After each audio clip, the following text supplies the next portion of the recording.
At the Travelers Championship, where of course Scotty Scheffler won yet another tournament, protesters invaded the 18th green.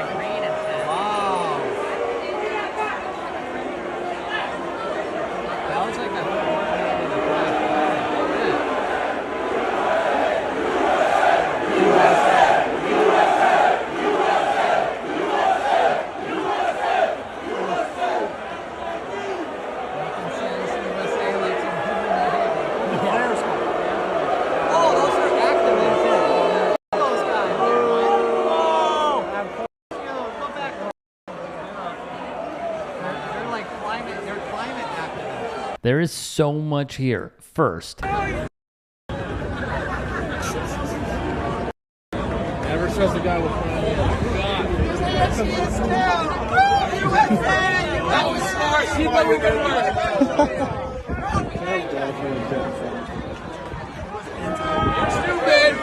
Oh, there's three?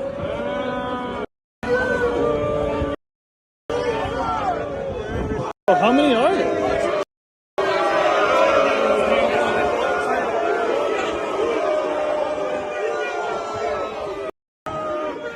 alcohol or no alcohol, the fans miss the point. If we can freeze frame on the shirts, it reads, "No golf on a dead planet." So let's start with the scenes at the Travelers and work onward, shall we?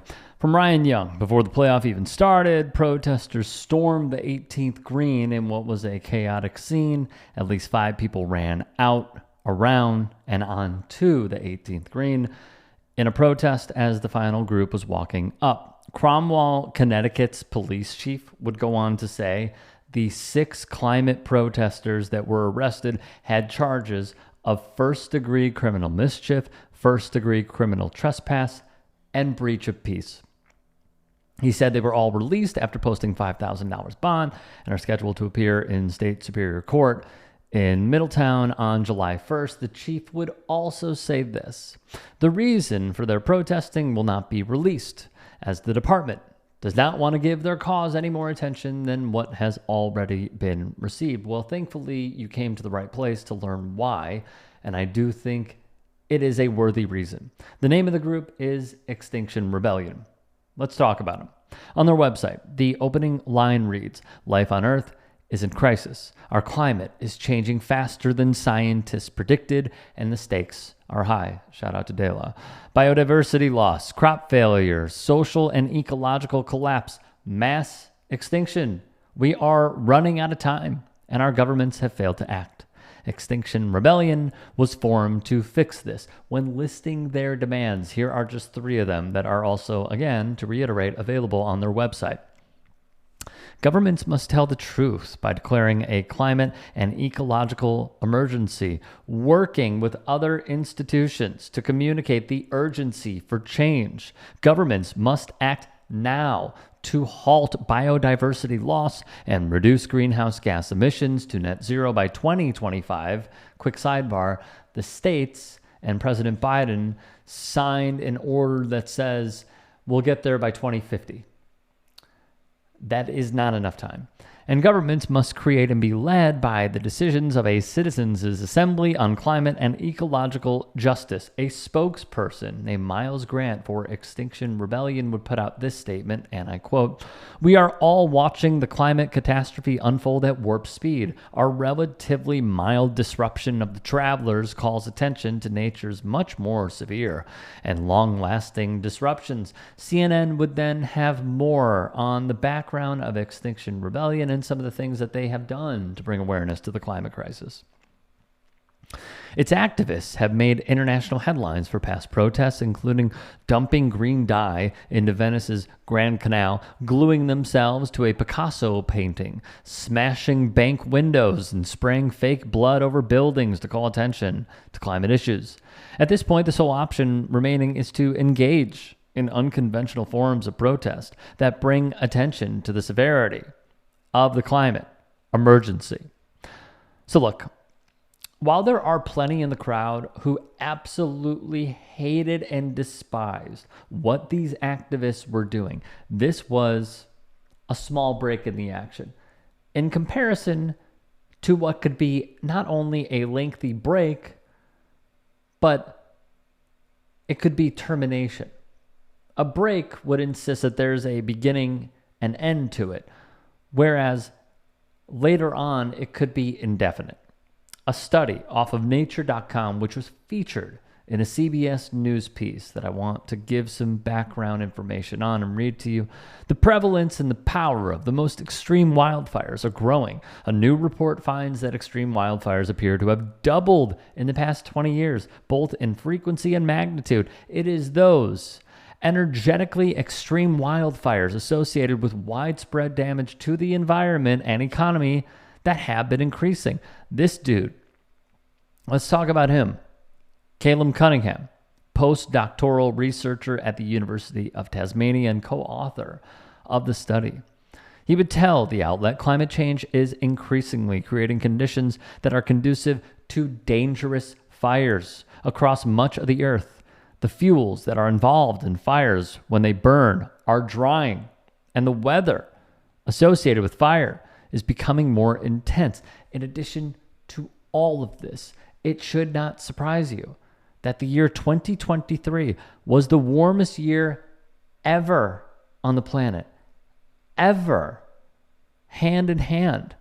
Antarctic sea ice coverage dropped to a record low, writes the National Oceanic Atmospheric Administration. Depressingly, the 10 warmest years since 1850 have all come in the last 10 years. So we are showing no signs of slowing this down. It is only accelerating, and it's getting worse. Importantly, the Pew has found that 67% of Americans believe the nation should prioritize developing alternative energy sources, such as wind and solar, while just 32% would prioritize expanding production of oil, coal, and natural gas.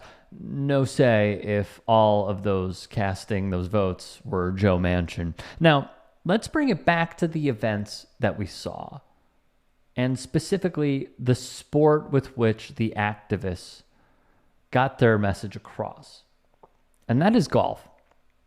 The BBC published a very important piece, in my opinion, in April 2024, this year. In it, the writer, Chris McLaughlin, would put a total of 34 coastal courses in Scotland said they were suffering due to rising sea levels, with more said to be at risk. Golf has been played on the peninsula since 1702, but there are fears it might not last another 50 years. McLaughlin then displays just how dire the situation is, and I'm going to put this up as a full screen. Take a look at this. Take it in.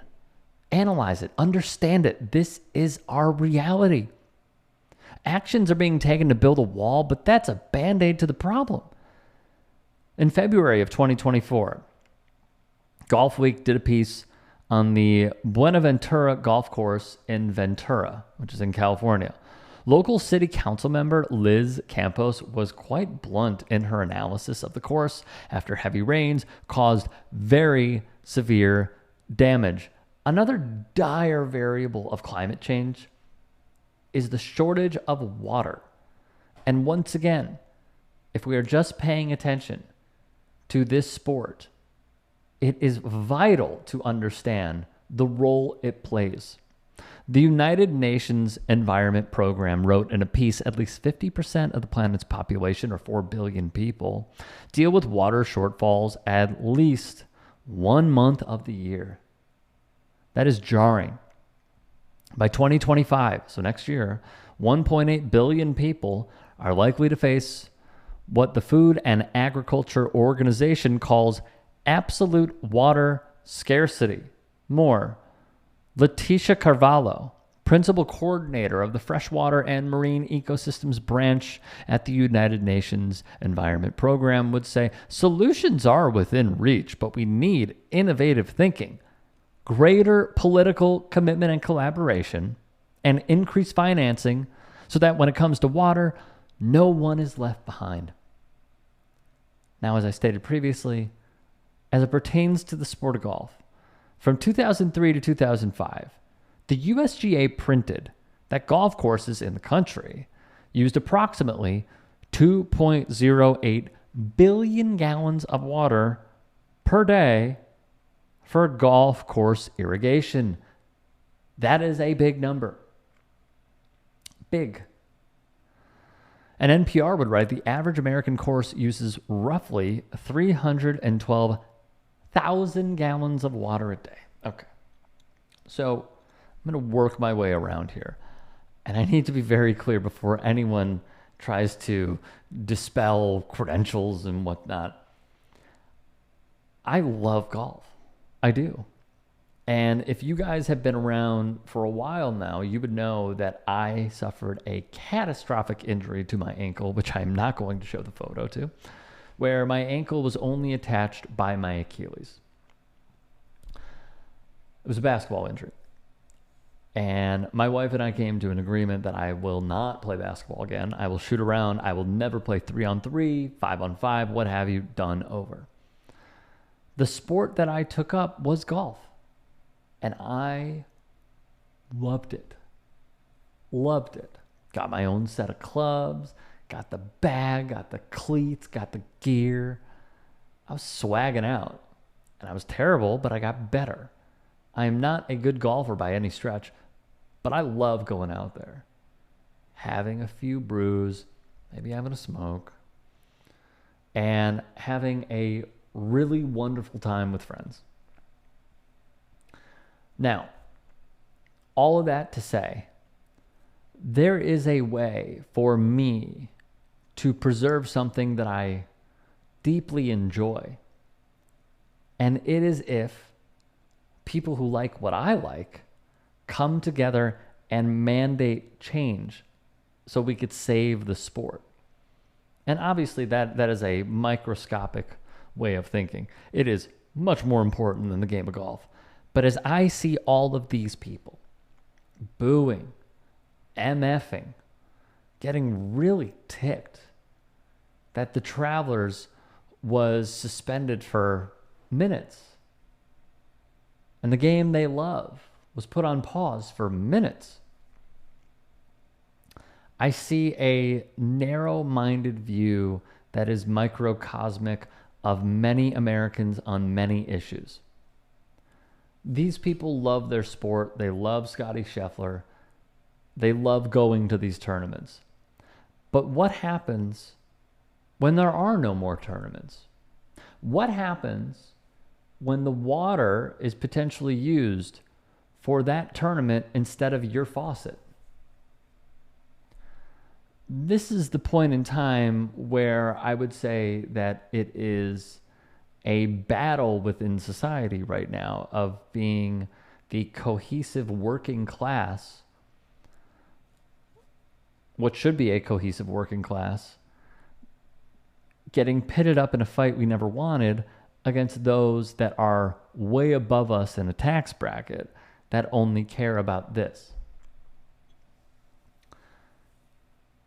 Additionally and lastly, to hear chants of USA as protesters are getting viciously beaten by police will never not be lost on me that the folks chanting it believe that it is a net positive to see something like that instead of understanding the message behind it.